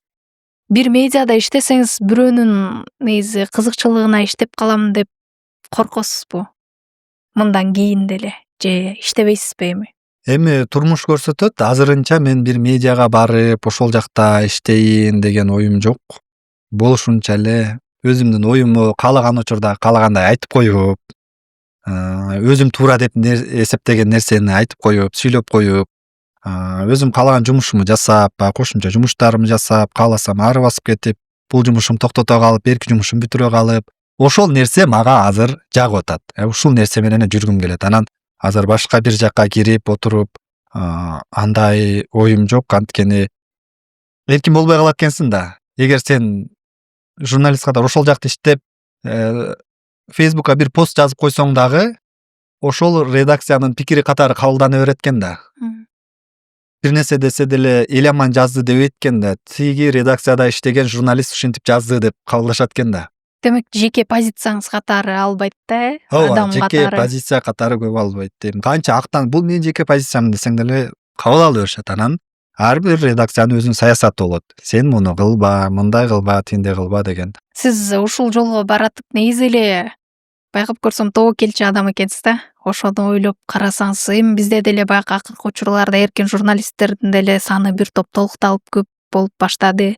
Бул балким жакшы көрүнүш, кээ бирлер үчүн жаман көрүнүш чыгар. Анан ошол жака барып атканда мындай коркуу сезим болгон жокпу? Анткени сиз мындай бир материалдарды алып чыкканда дагы жөн материал алып чыкпайсыз, аябай бир мындай упурталдуу эле чоң маселелерди алып чыгып атпайсызбы? Анан аркаңыздан башкача иш козголуп же болбосо жекелигиңизге тийиштүү бир кадамдар болуп калышы мүмкүн да. Тобокелчилик ар дайым бар, бирок аны жасаганды билишиң керек. Блогерлер чыгып, өзүнчө эркин журналистмин деп, блогерим деп чыгып аткандар, мен ойлойм, журналистиканын мектебинен өтүш керек. Бир редакцияда иштеп 5 жылбы ошол жактан тажрыйба топтоп туруп, анан кийин эркин журналистикага кетсе, блогерликке кетсе, бул туура болот деп ойлойм. Сен ошол жакта иштегенде, редакцияда жүргөндө билесиң. мыйзамдуу түрдө кантип чагылдырыш керек, кандай кылып чыгарсаң чалынбайсың, ким менен сүйлөшсө болот, ким менен сүйлөшсө болбойт, ошол нерсени өтөсүң да. Анан кээ бир ушу блогерликке келип эле анан тиякты текшерип барып, биякты текшерип барып неме кылгандар, анан ортодон бирөөдөн акча сурай коюптур деп кармалгандар болуп атпайбы? Бул жеке маселе, кармалгандар болуп атпайбы? Анан кийин сындайт десе эле чарпылып катуу сындай коюп дагы кармалгандар болуп атпайбы? Анан эми ар кимдин өзүнүн пикири, өзүнүн тандаган жолу, бирок мен жеке пикирим ушундай да. Бир журналистика мектебинен өтүп туруп, бир өзүңдүн акыл эсиң токтолгон, бир толук бышпасаң дагы бир нерсеге жетилип калган учуруңда ушул эркин журналистика менен алектенсең туура болот экен да. Демек кайсыл жерде чек бар, кайсыл жерде ооба, кайсыл жерде чек бар. Мисалы үчүн туура эмес иштерин сен бийликти сындап же бир туура эмес иштерин көрсөткөн учурда деле сен аны бийликти да капа кылбай, элди да капа кылбай, ошол эле учурда ошол маселени дагы чечиле турган кылып чыгарып койсоң болот да. Демек сиз бийликти дагы элди дагы капа кылбайсыз. Ооба, азыр төш кагып чыгыш кыйын го. Сен азыркы жасалып аткан иштер, башкалар жасасаң, ошол нерсени сен даана, тактика менен жасасаң, бул чалынбайт экенсиң да. Анан биздин жумушубузда деле мына жеке компанияларды, башкаларды канчасын сыздаты, канчасы элди сыздаткандар жөнүндө чагылдырып атабыз, көрсөтүп атабыз. Кээ бири ошол мыйзамдан коркпойт экен, кээ бирлеричи, анткени тааныштары бар, кармаса чыгып кетет, минтет экен. Бирок алардын эл астында кадыр баркы кеткенден, абийири төгүлгөндөн коркот экен да. Ошондойлорду чыгаргандан, башка кылгандан, ошондой учурларда деле сени подстава кылып бир нерсе кылышы мүмкүн. Ошого дагы даяр болушуң керек. Ким менен кайсы убакта жолукса болот, ким менен сүйлөшсө болбойт, кайсы жерде кантип жүрүшүң керек, кимдин алдында кантип сүйлөшүң керек. Ошол нерселерге баарына даяр болуп, тажрыйбалуу адамдар менен жөн эле кичине неме кылып эле 50-15 комментарий жазып, азаматсың, кыйынсың, көп нерсени алып чыгып атасың десе эле учуп кетпей, ар дайым бирөөлөрдүн кеңешин алып, тегерек четиңдегилер менен сүйлөшүп, ошолор менен дагы деле окуп билип, могу жерде кандай, тиги жерде кандай деп тактика менен басып жүрүшүң керек. Мисалы, сиз айтып атпайсызбы эме боюнча, журналисттик мектеп боюнчачы, жанагы сиз чыгарган материалда деле тиги эжекени чыгардым деп атпайсызбы? Бетин жапканыңыздын өзү деле негизи этикага жатат да. Айрым учурда мисалы эркин журналист дейлиби же блогер болгондо деле баягы адам күйөөсү уруп койгон учурлар же ушундай учурлар болгондо жанакы бети жаман абалда болгондо да чыгарып коюп атпайбы бетинчи? Негизи ал баягы журналисттик этикага жатпай турган нерселер го. Ошон үчүн дагы балким билим алыш керек да, анткени элдин ал психологиясына таасир этет. Билим алыш керек, ооба. Жогорку окуу жайдан бүтүп эле келип эле практика жүзүндө иштебей туруп деле баштап кеткен болбойт. Сөзсүз түрдө сен келечегим иштешим керек, ушул багытта көп иштейм десең, журналистика тармагында иликтөө кылам, бир жакты барып көрөм, бирөөлөр чыгарам десе, бир редакцияда ошол жердеги көп тажрыйбалуу адамдар менен ошолор менен кагылып, согулуп, ошол жерде иштеп, анан ишин керек да. Тапталыш керек. Тапталыш керек. Тапталбай чыккан жок, анда көп жетпейсиң. Сиз үчүн чындык деген эмне? Бул фактпы же эл ишенген нерсеби? Чындык деген бул факт ошол бойдон калат. Чындык нерсени айтасың, бирок убагында ал угулбай калышы мүмкүн. Бирок эртеби кечпи ал баары бир чыгат. Мен да лозунг акыйкат жеңет деген менен баштаганбыз. Бирок эртеби кечпи баары бир ошол чындык чыгат. Болот, ал чындык бар. Аны убактылуу бурмалап салышы мүмкүн, бирок баары бир ал өзүнүкүн бербейт. Чындык, мисалы, эл үчүн чындык болгон нерсе башка болушу мүмкүн. Факт менен алып караганда ал чындык башка нерсе болушу мүмкүн да. Сиз үчүн кайсыңыз факт түрүндө болгону чындык деп эсептейсизби же элдин чындыгын чындык деп эсептейсизби? Жок. Факт түрүндө чындык кандай болгон болсо, ошол нерсени чындык деп эсептешибиз керек. Биз журналисттер баягы элди ээрчип кетпешибиз керек да. Биз элди ээрчитип элге эл чындыкты эсептеп аткан нерсени көрсөтүп беришибиз керек. Ай туугандар, кечирип койгула, көрсө чындык могул тарапта экен, могул чындык экен, ушуну көрүп коюңуздар деп туруп, далили менен көрсөтүп берсек, ошол нерсе чындык болот. Биз элди ээрчий берсек, анда туура эмес болуп калат. Биз тигилер ошондой эсептеп атат, кой мен ага жаман көрүнүп ушу чындыкты айтпай эле коеюн десек, ал чындык эмес, анда журналистика деле эмес. Биз болгон чындыкты көрсөтүшүбүз керек. Демек, ушул нерсени жакшы айттыңыз окшойт. Негизи буга чейин баягы айтылган сөздөрдү сабаттуулук боюнча дагы сөз болгондо айтып калышат эле да, элге түшүнүктүүрөөк жалпак тил менен мындай депчи. Бирок сен элди эмес, эл ээрчиш керек да, мындай кандай десем, культураны көтөрө турган адамдарды, же журналисттерди деле эл мынтип көрсө ушундай экен депчи, балким ошондо баягы сабаттуураак болуп калат элчи. Жакшы айттыңыз окшойт бул жагын. Анан сиз бийлик жөнүндө дагы сөз айтып каласыз. Буга чейин дагы баягы депутаттар менен да бир канча маек куруп калдыңыз. Анан бийлик жөнүндө сүйлөгөндө сиз өзүңүзгө мындай цензура коюп, өзүңүздү бир маселелерден же сөздөрдөн чектейсизби? Же кандай? Эми кол тийгиз нерселер бар, аны азыр эч ким таанбайт. Кыргызстандагы бир дагы ЖМК аны таанбайт. Биз өзүбүздүн алыбыз жеткен нерселерди айтып атабыз. Алыбыз жеткен нерселерди көрсөтүп атабыз. Бар. Биз азыр балким ал нерсени мен туура эмес деп эсептесем, алардын өзүнүн туура жагы бардыр. Анан мен айтам го мындай, чарпыла бербей, тинте бербей, биз ошол нерсе чындыкты көрсөтүп бергибиз келсе, ошол проблеманын өзөгүн чагылдырып, мындай кылып айтып турсак, колубуздан келген нерсени кылып турсак, ошол нерсе экен. Жана айтат эмеспи, бир нерсеге ишин кылса чурка, болбосо бас, колуң менен аракет кыл, эгер андай да кыла албайсыңбы сүйлө депчи. Оозуң менен айт, колуң менен кыла албасаң дегендей. Колубуздан келишинче кылабыз. Анан алыбыз жетишинче. Анткени жалгыз болуп туруп чоң нерсени кылам деш, чоң нерсеге каршы турам деш, куралы жок согушка баргандай. Анан бул эми баягы бир эле бийлик тууралуу айтканда эмес, башка бир нерсе болгондо деле, жеке адамдардын ишин караганда деле, алың жетишине карап, өзүңүн дараметиңе карап туруп, ушул нерсени туура деп ынанганыңдан кийин ошол нерсени жасайсың. Чектеп турасыз демек айрым нерселерден. Тийишпей турган нерселер дагы бар. Анан негизи депутаттар туурасында дагы айтып чыгасыз дегеним, бул баягы акыркы шайлоо учурунда дагы соц тармактарда актуалдуу болуп кетти. Сиздин чыгарган видеолоруңуз дагы кечигип келгендери боюнча, жогорку кеңештеги отурумдар боюнча дагычы. Анан мен сизге ушул суроону бергим келип атат.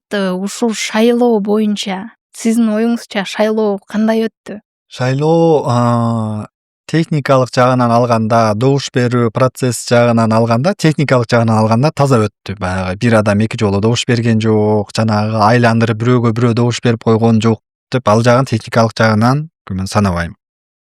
Бирок ондай караганда акча көбүнчө акчасы бар адамдар келди. Кээ бир учурда баягы моунун иши дагы деле каралып атпайбы, могул добуш сатты, сатып атат, могу кармалып атат десе деле көңүл бурулбай калган учурлар болду. Адамдык факторлор болду деп ойлойм.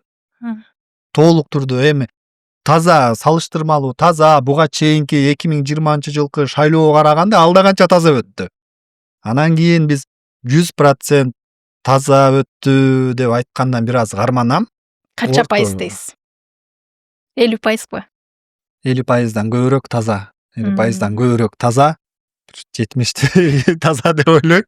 Калган жагын эми баягы факты болбогон айта албайбыз, бирок мындай орто жолдо кээ бири бир аз добуш сатып алса жулкулдатып кармап атты, кээ бирине ушундай фактылар болсо десе штраф менен чектелип коюп атты, кээ бири минтип атты. Анан ошол баягы шайлоо учурунда көпчүлүк эле баягылар деп калышты. Баягылар эле келип алган жокпу дейм да. Баягылардан Же келди. баягылар эле кыйын болуп калдыбы? Ошо кыйындыгы үчүн Алар келдиби? кыйындыгы үчүн деле эмес, эми баягы өзүнүн жана бир сак айткандай кереметин көрсөтпөгөндөр деле ушунча жыл кереметин көрсөтпөгөндөр деле келбедиби? Баягыларды тазалаганы бир мына 13 округ да, Ноокендеги. Шайлоонун жыйынтыгын жокко чыкканы баягылардын бир кыйласын тазалап койду да. Ооба. Ал жерде ооба. Талант Мамытов, Бакыт Сыдыков, Айбек Алтынбеков дегендер канча жылдан бери депутат болуп жүргөндөр бар эле. Сайдулла Нышанов деген мурунку чакырылышта депутат болгон. Башка дагы бир көбү ошол жака чогулду эле, аларды алып салды, бир аз тазаланды. Могул жерде жаңылар дагы келди. Баягылар анткени эмне үчүн келишти? Алар шайлоо процессин билет. Шайлоодон кантип добуш алышты, кантип агитатор жалдашты, каерге кайсы адамдарды коюшту билет.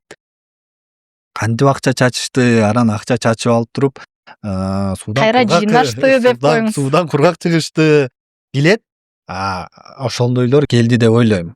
Болгону айтып атпайсызбы? Ыдырыс Исаковдун дагы айтканыча, учурунда бир нерсени кыйратпагандар деле депчи. Мисалы көрүнгөндөрү алынып калды, тазаланып калды да. Анткени ал элге көрүнүп, сөзү сүйлөнгөндөн эл жактырбай калды да. Ал мынтпеди эле, моуну туура эмес айткан. Ошон үчүн эмне үчүн алып келип атасыңар аны кайра деген сөз болуп калды да. Бирок мен алардын мурундары мындай бир чечим кылганын, реформа кылганын укпаптырмын, көрбөптүрмүн да. Эми айтып атпаймынбы, биз эл даяр эмес экен да, ылгап тандап алгангач, элдин мурдагы шайлоолорго салыштырмалуу акырындан деңгээл көтөрүлүп келатат.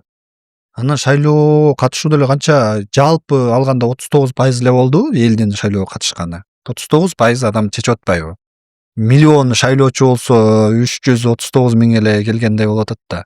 390 миң, Анан бул жерден баягылар келгени, алар тактикасын билген үчүн, кантип добуш алганды билген үчүн келишти алар. Элдин ишенимин алды деген баягылар дегенде жок. Чыныгы элдин ишенимин алып келгендер. Ошол айтып калбадыңызбы? Алар деген баягы системасын деп коелу, билишкен депчи. Бирок ошол баягы ант берүү болуп аткан учурда деле баягы жаңы келгендерден көпчүлүгүнүн айта албай калганын деле көрүп калдык го. Ал дагы ыз чуу резонанс жаратты. Бирок ошолорду көрө мындай ой келип атат да. Балким арасында керек. Системаны билген. Анткени баары эле жапжаң болуп кетсе, балким кантип башкармак, кантип кылмак? Документти окуш кыйын болуп атса дегендейчи. Эми мурункулардан да аралашыш керек да. Тажрыйбалуу келгендер такыр келбесин дебейбиз. Анан келип туруп иштеп жүргөндөрү деле бар да. Мисалы үчүн эми Марлен Маматалиев канча келди, эми ал позициясы кандай, бирок мыйзам жагынан, жазган жагынан, документ жагынан ал билет да, көп нерсе сунуштан. Ал келсе эме болбайсың да. Анан жөн эле мунчукпай отуруп, жана Азиз Турсунбаевди айтпадыбы Ыдырыс Исаков, бир сүйлөбөсөңүз, бир эч кереметиңизди көрсөтпөсөңүз эмнеге келдиңиз деген сыяктуу. Ал жөн эле ошентип отургандар эмне кереги бар? Чыныгы иштеп, мындай жүргөндөр келсин, макул, аларга эч ким каршы эмес. Бахридин Шабазов деген депутат бар. Мурдагы чакырылышта болгон. Кечегиде мен да сурамчылык окуп жүрсөм, астыман чыгып калды эле. Сиз жаңы келдиңиз, ооба. Атыңыз ким эле десем, Бахридин Шабазов дейт. Унутуп калыпмын, анын кебетесин эстей албай калыпмын. Мурда көрүнбөдүңүз эле, дагы эмне келдиңиз деп сурасам, качып кирип кетти. Эми ошондор келип алса, түшүнбөсө алар эмнени үйрөтөт? Анан сиз ошол видеолорду чыгаргандан кийин мен мындай ойлоп калдым да, баягы кирип кетип аткан учурда негизи эле сурап аттыңыз го, канча акча короттуңуз депчи. Арасында акча короткондор дагы болду, акча коротпой дагы баргандар болду да, мисалы аз суммада. Анан бирөөсү 16 миллион деп айтты. 16-18 миллион. Ошончо миллион акчаны алар эмнеге коротушат? Бул 16-18 миллиону бул расмий жазылган эле да, жазылбаганы дагы ушуга жакын болушу мүмкүн. Анча акчаны кээ бирлер үчүн, мисалы үчүн акчасы бар адамдарга сен баардык нерсеге жеттиң, акча алдың, анан кийин кээ бири статус үчүн келет. Мени бирөө сыйласын деш үчүн келет. Экрандардан чыгып туруш үчүн келет. Акчасын ошол үчүн коротот. Сен жөн эле ишин кылып жүрсөң, сени эч ким тоготпойт. Чуркап келип учурашпайт. Мен ушул нерсе бир статус үчүн, депутатмын деп мындай кармап жүрүш үчүн ошол нерсе үчүн акча төлөп келишет. Мгм. Азыркы парламент көп нерсе чече албайт. Мурдагыдай парламенттик башкаруу болсо, анда маселе бир жөн эле. Министрлерди шайлашат, Мгм. көп нерсе өлкөнүн тагдырын чечишет, премьер-министрди да шайлашат деп. Мгм. Азыркылар анчалык жок, бирок акча чачышты. Алар ошол бир чети ошол статус үчүн келишет. Экинчи четинен эми ушул жакты көрөт, чет өлкөгө чыгат, башка тааныштар болот, бизнеси болсо, бизнесин андан ары илгерилеткенге жакшы шарттар түзүлөт, эшиктер ачылат. Каалаган министри менен сүйлөшүп, тил табышып, келем мындай буга жардам берип коюңузчу, жөнөкөй эле маселе. Типа келип кетсин, бүтүрүп берип коюңузчу. Анан сиз алып келген мыйзамдарды мен эч нерсе дебей колдоп берейин деп ошентип сүйлөшүш үчүн барышат. Эми акча ошон үчүн чачылат. Эки эле нерсеси бар. Эгер сен принцибим бар, мен өзүмдүкүнөн тайбайм деп барсаң, анда парламентте анча акча чачкандын пайдасы жок да. Сен Ошол. өзүңүн кээ бир чечимдерге каршы чыгып эле тура берсең, сенин бизнесиңди текшериши мүмкүн, бер жактан келип, өзүңө кыйын болушу мүмкүн. Ошондуктан Демек арасында жөн эле кнопка баскандагы депутаттар керек экен да, баары бир. баары бир эми Бар да, э? бар, алар ошого эле бараткандар бар. Анан эл эми кандай десем, маалыматтарды көрүп атат, көптөгөн жактардан азыр соц тармактар күчтүү болуп кеткени үчүн дагы ар жактан алып атышат, телевидениядан, башка жактан. Негизи эле эл бүгүнкү күндө ошол расмий маалыматтарга ишенип атабы же ушактарга ишенип атабы? Көпчүлүк бөлүгү.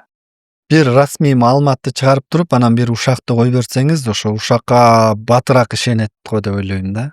Эми элдин баарын айта албайбыз, эми баягы талдаганды билген адам бир расмий маалыматка ишенет да, анан ушак чыкса деле ишенип кете беришет. Эми баягы эл талдаган үйрөнүш керек баарыбирчи. Бул маалымат аяктан чыкты, ким айтыптыр, эмне экен депчи. Ушак деген нерсе так маалыматы жок да, каяктан алдым, эмне болду? Талдаганы билиш керек. Азыр баары бир бирок ошол ушак нерсе биринчи жетет деп ойлойм. Мындай көп ишенет деген эмес. Расмий маалыматтан караганда ушак биринчи жетет, биринчи тарайт. Сиз үчүн сөз эркиндиги дегендин баасы канча? Же болбосо эмне менен төлөп атасыз? Акча мененби, убакыт мененби, коопсуздук мененби? Сөз эркиндигин, жалпы сөз эркиндигине кандай салым кошуп жатасыз деген мааниде болуп атабы, бул? Канчалык деңгээлде кымбат деген болуп атат да сөз эркиндигичи бүгүнкү күндө. Негизи эле сөз эркиндигинин бүгүнкү абалы ошол туурасында да айтсаңыз болот. Эми сөз эркиндигинин бүгүнкү абалы мурдагыга салыштырмалуу анча жакшы эмес. Эркин биздин ошол Кыргызстан мурда биз эмнебиз менен мактанабыз? Мурда экономикабыз төмөн, башкабыз төмөн болгон, бирок биз сөз эркиндигибиз бар. Каалаган адам чыгып өзүнүн оюн айта алат. Эркин каалаганын бийлик өкүлүн сындай алат дечүбүз. Азыр аныбыз жок. Мындай экен да. Салыштырып айтканда, мурда бизде экономикалык абалыбыз начар, жолдорубуз начар, социалдык объектилерибиз начар, бирок сүйлөгөн сөзүбүз эркин, оюбуз эркин болгон. Азыр биздин экономикалык абалыбыз жакшырып келатат, жолдор, башкалар салынып келип атат. Бирок биз ошол жакты эркин айтып сүйлөө жагынан аксап атабыз. Эми билбейм, биз же ушуну дагы көрүшүбүз керекпи? Балким ушул нерсе бизге керектир. Бирок каалаган учуруңда оюңду айта албай, башка болгондо кысылат экенсиң.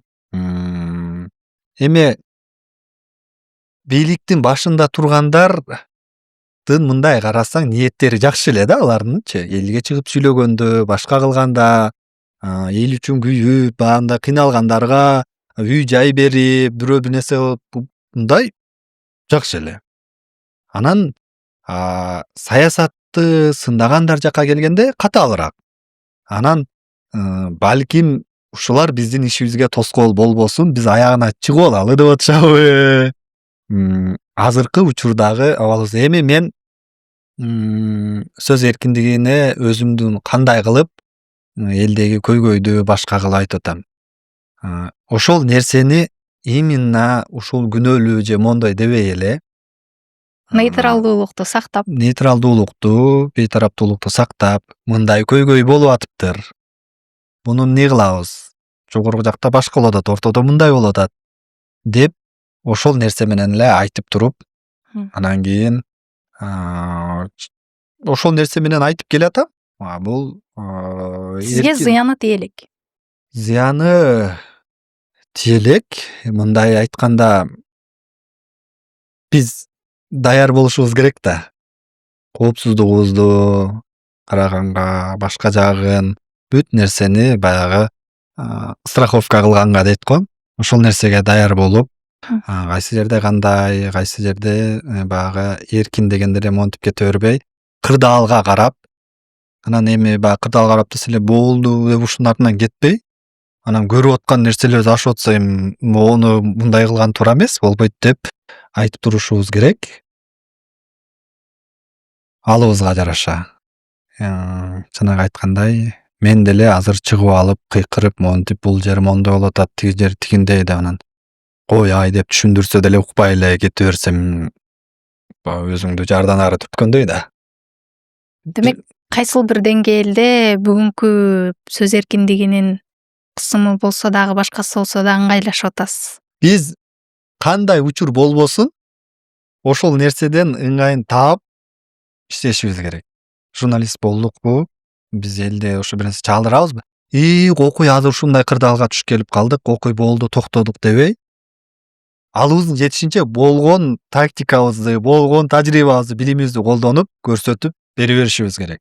Анан ошондо акыр аягы барып бир нерсеге жетебиз. Эми мисалы үчүн азыр журналистикадан көбү баягы жеке ишкерликке, башкалыкка кетип атышат. Мен деле эми башка жумушум бар кошумча, эми бул менен эле жашап калган жокмун дегендейчи. Аны кылып, анан жетишкен убакта бул менен иштеп, уже журналистика тармагында иштеп келатам. Ушул жол менен болсо дагы алыбыз жетишинче кете берсек, анан аягы ченин бир жерине жетебиз, бир нерсени көрөбүз. Балким азыр биз эркин деп аткан нерсебиз башкача болот чыгар. Бийлик алмашса, система өзгөрөбү же адамдар гана алмашабы? Бизде өзү системанын өзү жок да. Мамлекеттик институт дегендин өзү жок. Мисалы үчүн парламент кандай болуш керек деген институт, министрлер, башкалар бир калыптанып калган институт жок. Азыр саламат сактоо министрлигине бирөөнү алып келсе, министрге карап кетет система, башканы алып келсе ошого карап кетет. Баягы калыптанып калган институт жок, бул келди, ушул калп менен кетет деген жок. Министрлер алмашса, астындагылар ойлонот, эми менин тагдырым эмне болот экен, мени иштен алабы экен, албайбы экен. Кандай кылсам экен, эми буга кандай подход кылсам экен деп кийинкилер ойлонуп турат. Система демек келген депутаттарга карап, министрлерге карап өзгөрөт. Эми парламенттики өзүнүкү бар, аткаруу бийлиги жагында система өзгөрө берет. Бизде бийлик алмашкан сайын конституциялар алмашты. Негизи эле сизде кандай билбейм, бирок эми жалпы журналисттерде болушу мүмкүн да. Саясатчылар менен жакын мамиле журналистти жумшартып коет деп ойлойсузбу? Сиз жакын мамиледе болгон депутаттар барбы? Эми жакын мамиле болгон албетте таасир этет. Сен бир күн аны сындайын деп калсаң, сындай албай каласың да. Минус жактарын айта албай каласың. Жалпы эми эле ман койчу дейт да. Болушунча алар менен мындай сактаганга аракет кылам. Ортодо дистанцияны. Өтө жакын болуп кетпегенге. Анан эми жакшы иштеп, мындай кылып аткан маселелер болсо, мен алардан акча сурап барбайм, башка сурап барбайм. Кээ бир депутаттар ал жеткен болсо, айылдан кайрылгандар болсо, мынул айылда мындай көйгөй болуп атыптыр. Сиз жактан округтан экен, ушуну карап берип коюңуз, айтып берип коюңуз деп депутаттар кайрылган учурларым болот. Мына көйгөйүн суусу, болсо сизге жетпей атыр, мына кайрылуусун алып коюңуз, алар өздөрү байланыша албай тигинтип аткан учурларда. Ушуну чечип берип коюңузчу, мындай кылып коюңузчу деп ошол багытта гана мамиле болушу мүмкүн. Жеке мамиле жок. Менди мага спонсор болуп бериңиз, анан мен сизди мынтип мактап турайын, тигинтейин деген жок. Акча көп болсо үн да күчтүү. деген сөз бар. Бул медиада дагы иштейби? Бетте иштейт. Азыр мен мисалы үчүн акчам көп болсо, 4-5 штат алып туруп, эркин журналистика көбөйүшү мүмкүн деп атпайбызбы? Көбөйсүн, чыксын деп. Мен эркин журналисттердин чыгышына аябай кош колдоп колдойм. Бирок туура чыгышына мен эгер акчам көп болсо, тажрыйбалуу журналисттерди алып келип туруп, ошолордун багытында кылып, эркин журналисттер өзүнчө чыгарып, мен немемде эле материал иликтегиле, буну чыгаргыла, монту алданып атыптыр, тарткыла, чыгаргыла, көрсөтөлү, чогуу иштейли деп туруп, аларга айлык төлөп, аларга коштоп, аларды да чыгарып, балким журналистика тармагына дагы салым кошмокмун, көбөйтүп чыгарганга. Жок. Мен акчам көп болсо кылмакмын, акчаң көп болсо үнүң дагы күчтүү болот деген, эгер жакшы жагынан алганда, ошол туура. Эми жаман жагынан алып эсептесе болот, эми акчам көп деп башка жаман иштерди кылсаң болот. Мен эгер журналистика жагынан мен мисалымда болсо, мен ошентмекмин. Отургузуп, аларды иштетип, алар могу жакта алданып, азыр мага кайрылгандар аябай көп. Ар бирине жетишпейм. Могул маселем болуп атат, бул жерде алдап кеттим, ондай болот, тигиндей болду, мындай. Өзүм темамда элечи, башка темада. Баарын иликтегенге жетишпейм. Алым жетишинче убактыма карап. Иликтөөдөн акча табасызбы? Иликтөөдөн жок. Биз кээ бир учурларда рекламалык материалдар болот, ошолордон, анан кийин кээ бир кайрылгандар, биздин ыраазычылыгыбызды беребиз, мондай кылабыз, ал жерден баягы нейтралдуулукту сактаган материалдар болсо, ондайлардан болот. Иликтөөңүздөн акча үчүн баш тарткан учурлар болду эле. Акча үчүн? Монча акча бербесең иликтөө кылбайм деппи? Монча акча берем, ушуну иликтебей эле кой деген. Андай учурлар болот. Бирок баш тартасыз. Баш тартасың. Мен мындайда, мен атымды, абийиримди сактап калгым келет. Мен ушунча жыл чогулткан эмгегимди, абийиримди бир күндө төгүп алгым келбейт. Кыргызстан кичинекей эле. Сен бирөөдөн бир акчасын алып туруп жаап көз жумуп койсоң, эртең эле айланып келип бири-биринен угулуп эле баары жетет. Анан сен кийин дагы бир жерден барып бир маселени иликтейин деп атсаң, ал ошо сенин каармандарың отурат да сүрүштүрөт да. Азыр Кыргызстан кичине ала сүрөт. Так, эламан ким экен, кандай кылыптыр, сураштырып билгилечи десе, айтат, тетигинде баягыдан акчасын алган, жаап койгон. Бул анда анча деле журналист эмес экен. Жентер бербей тоготпой эле койгула дейт, же кичине берип силерди жаап койгулачы дейт.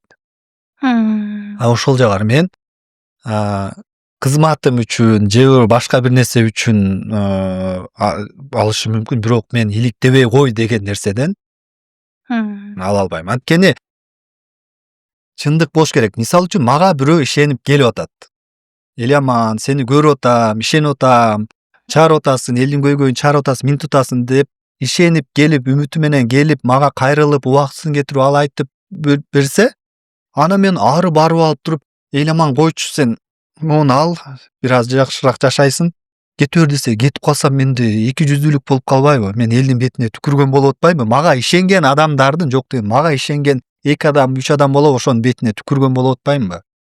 Ошол нерсени түшүнүш керек да. Ушул тармакта жүргөндө мен эң башкы принцибим ошол. Демек, абийир акчадан өйдө турат. Албетте.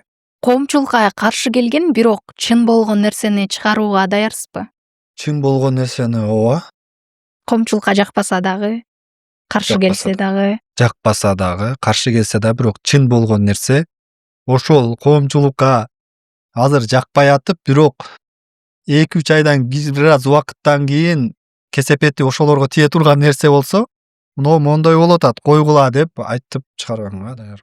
Таза журналист болуу мүмкүнбү? Же баары бир адамдын кызыкчылыгын көздөшөбү?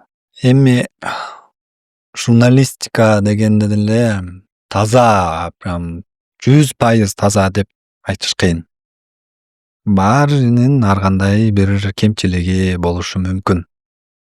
Редакцияда иштесең, ошол бир адамдын болбосо дагы бир уюмдун же бир тараптын кызыкчылыгы үчүн, жеке редакцияда иштесең, бирөөнүн кызыкчылыгы үчүн иштейсиң. Эми мен азыр өзүм иштеп атам. Мен өзүм туура деп аткан нерселерди чыгарып, туура деп аткан нерселер менен кетип атам. Бирок журналистикада деле баары таза, 100% таза деп айта албайм. Менин деле кемчилигим болушу мүмкүн. Коом өзгөрбөсө иликтөө жетиштүүбү? Коом өзгөрбөсө? Жок. Иликтөө менен биз элди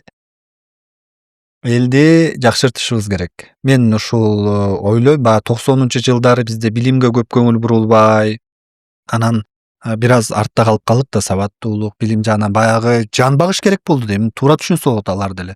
Жан багыш керек, үй бүлө багыш керек, анан окуп отуруп алгандар ачка калып атты да. Коммерция кылып башка кылды.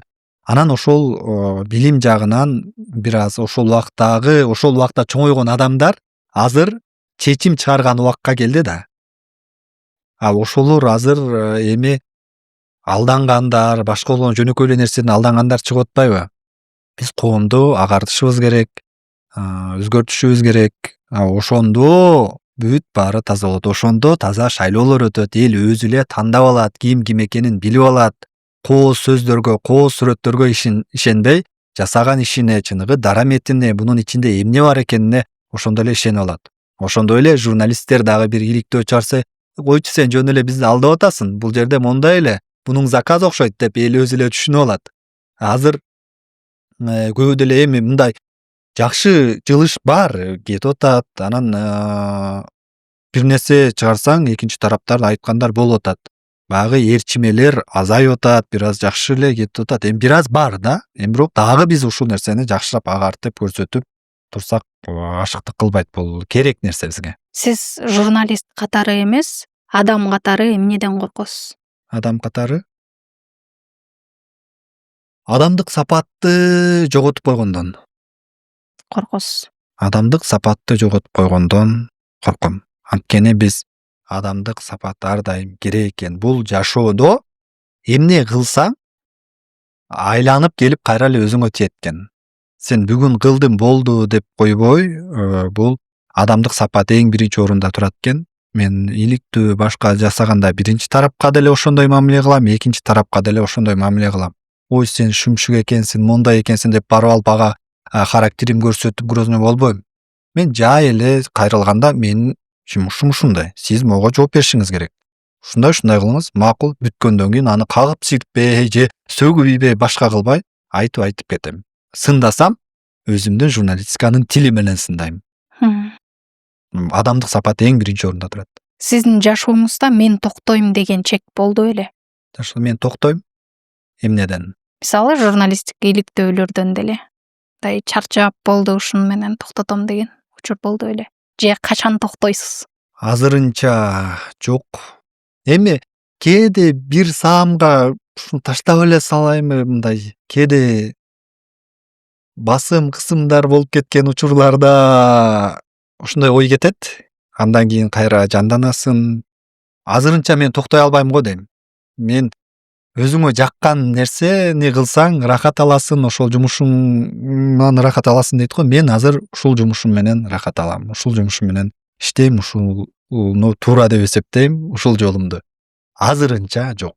Эгерде сизге бир күнгө медиа министри десек, мисалы да, болуп калуу мүмкүнчүлүгү берилсе, 3 нерсени өзгөртсөңүз, эмнени өзгөртмөксүз? Дароо. Бир күнгө. Журналисттерди бүгүн силер эмнени ойлоп атасыңар, коом ичинде айта албай аткан нерсеңер болсо бүгүн айтып калгыла, силерге эч кандай чектөө болбойт демекмин. Бул биринчиси. Экинчиси, бул мындай реалдуу нерсени эле айтыш керекпи, же бир сыйкырдуу нерсени айтса да болот? Балким ал медиа тарабындагы бүгүнкү андай боло турган өзгөрүүлөр сыйкырдуу нерсе болуп калды. Балким азыр уже. Биринчиси ошо каалаган нерсеңерди айткыла дейин. Экинчиси, балким сот процесстерин баарын ачык тартылсын деп айтатырмын. Үчүнчүсү, балким мен колумда болсо, ошол сүйлөп коюп, ошол пикири үчүн кысым болуп аткандарды бошотмокмун го. Анан бизде баягы салтка айланган суроо, биз негизи ошол нерсени дагы көздөйбүз, баягы элди китеп дүйнөсүнө тартканга негизи элечи. Анан сиз сүйгөн китеп, анан акыркы жолу кайсыл китепти окудуңуз эле?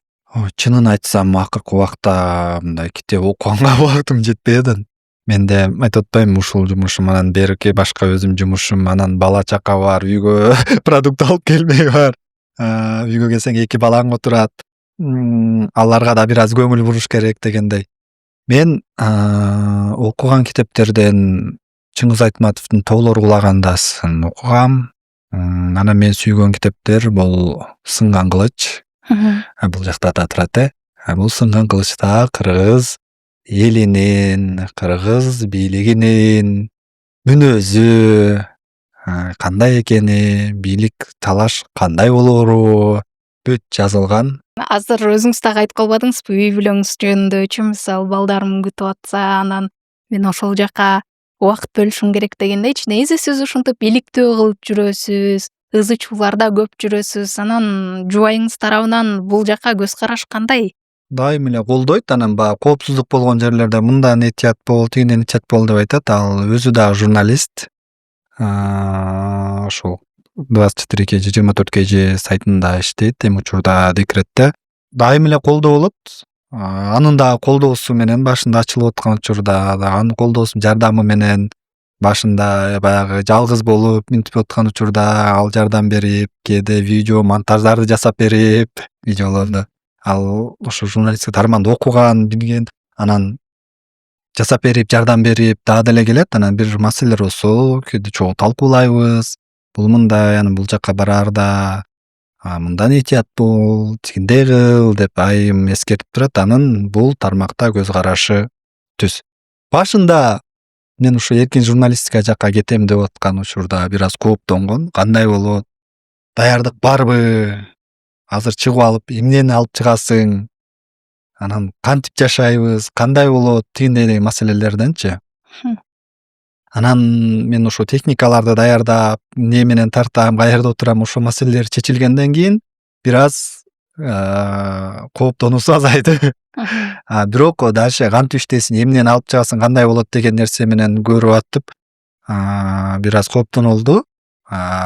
Бирок ар дайым колдоп, жардам берип, азыркыга чейин келет. Демек бир кайыктасыздар. Ооба. Бир тарапта болгонуңуздар баягы ал колдоону дагы күчөтсө керек. Анан акыркы бир суроом, негизи эле сиз бул жашоодо ушунча ызы чуунун арасында өзүңүз бактылуусузбу?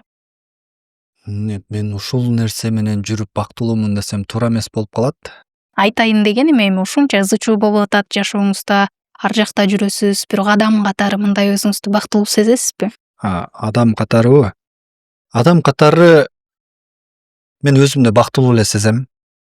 Анткени бактылуулук ошондо да, эми иштеген жумушун кандай бирок иштеп атабыз. Азыр көптөр бир жардамыбыз тиеп атат, тийбесе бир көйгөйдү көтөрүп эскертип атабыз. Жумуштагы ошондой, анан үй бүлөдөгү атмосфера жакшы, тынч, ойлондура турган маселем жок. Жумушта деле жумушум менен кетем, баягы ойлондура турган чоң көйгөйүм жок. Мен өзүмдү азыр бактылуу эле деп эсептейм. Бизде ушул подкастыбыздын аягында негизи блиц суроолор деп коет го, бат суроолор. Ушундай суроолор бар. Бул жака сиз ооба жок менен жооп берсеңиз болот, анан кыскача жооп берсеңиз болот. Чындыкпы же тынчтыкпы? Чындык. Бийликпи же мыйзамбы? Мыйзам. Коркунучтуу тема сиз үчүн кайсыл? Коркунучтуу азыр бир эле коркунучтуу тема бар. Сындaba. Сиздин эң чоң принцип? Акыйкаттык ошодон тайба да, акыйкат. Бир сөз менен бүгүнкү медиа. Колунан келишинче иштеп атат. Кимден көп басым көрдүңүз? Саясатчыданбы же элденби? Эки жактан тең анчалык көп басым көргөн жокмун. Анча мынча болушу мүмкүн. Сиз үчүн сатылуу деген эмне? Абийириңди сатуу. Акча үчүн контентти жеңилдетесизби? Жок. Эң катуу өкүнгөн постуңуз? Эсимде жок экен. Эң сыймыктанган материалыңыз? Эми мен чыгаргандан кийин чечилсе, ошолорго эле сыймыктанам, баягы бөлүп карабайм. Бир саясатчыга бир суроо берсеңиз, кимге эмне деп суроо бермексиз? КМК төрагасына бермекмин го. Эмне деген суроо болмок? Журналисттердин эркиндиги тууралуу. Качан ушул тармак боюнча пикирин келет. 2026 бир прогноз өлкө кайда баратат? Экономикалык жагынан алганда жакшы эле барабыз го. Эми социалдык маселелер жагынан азыр бир прогноз кылып айта албайм. Биздин жумушубуз деле эми мындай өлкө бир калыпка түштү. Мурда бийликти толук бекемдеш үчүн көбүрөөк кысымдар бир башкалар болду эле. Балким мындан ары оптимисттик менен көз караш алсак, баарыбызга мындай жакшы эле болот го дейм. Адамдагы 3 эң жакшы сапат. Туруктуулук, адамдык сапаттын баардыгы да адамдык сапаттан чыгып кетпегени да. Адамгерчилик. Акылдуулук, жалпы алганда да. Рахмат сизге убактыңызды бөлүп келип бергениңизге чоң рахмат. Буюрса бир жарым сааттан бери жакшы темаларды талкууладык деген ойдобуз. Сизге дагы жаккан болсо керек. Буюрса бул подкастыбыз коомчулукка дагы кайсыл бир деңгээлде өзүнүн пайдасын тийгизе турган маек болсун деп тилейли. Ушуну менен бизге дагы бөлүнгөн убакыт аягына келди. Коомчулукка кайрылууңуз болсо, сизге эркин микрофон.